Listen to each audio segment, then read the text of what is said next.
Всем привет! С вами Дмитрий, и вы на канале Dmitry D Tutors.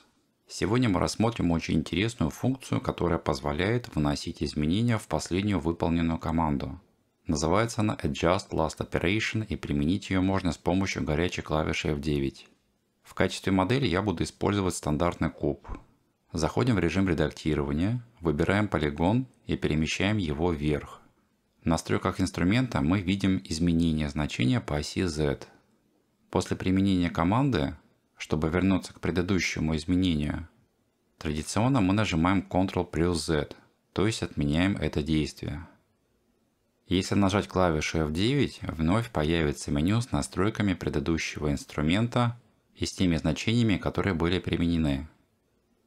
Можно внести изменения по любой оси или вернуть его к исходным значениям. Предположим, я перемещаю полигон по оси Z на 68 см вверх. Применяю работу инструмента. Далее нажимаю F9. Допустим, мне нужно внести изменения и узнать значение 68 см, поделенное на 3.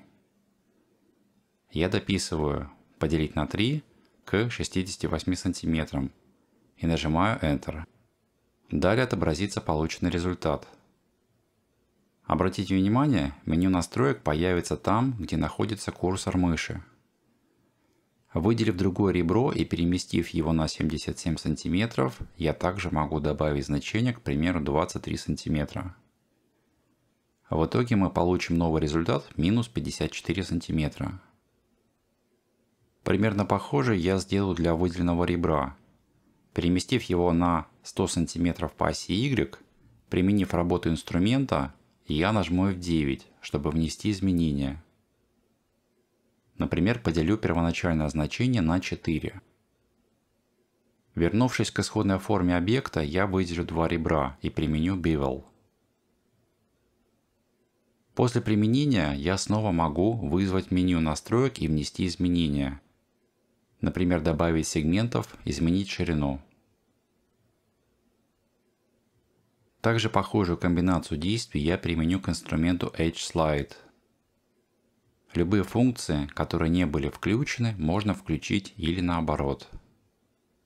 Функция Adjust Last Operation работает не только в режиме компонентов, но и на уровне объектов. При перемещении объектов также можно вносить изменения. Допустим, я применил вращение по оси Z к объекту на 35 градусов. Далее я могу повторно это сделать, но изменив значение 35, например, поделив его на 2. Спасибо, что досмотрели это видео до конца. Буду рад вашим комментариям. Если у вас остались вопросы, с большим удовольствием постараюсь помочь. Напомню, у нас есть телеграм-канал, где можно обсуждать уроки на канале и все, что связано с компьютерной графикой. Подписывайтесь на канал, ставьте лайки, а также включайте колокольчики, чтобы не пропустить новые уроки. До новых встреч! Пока!